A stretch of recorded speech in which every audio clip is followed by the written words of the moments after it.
Meaning of implement. Implement. Implement. Implement. Implement. The term implement refers to the process of putting something into effect or carrying out a plan or decision. It involves taking a set of ideas and turning them into practical actions that yield a desired outcome. Implementing a plan requires careful planning, execution, and monitoring to ensure that everything is on track.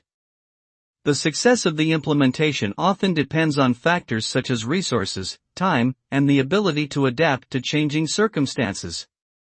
Ultimately, effective implementation can lead to improved productivity, increased efficiency, and better results in achieving organizational goals.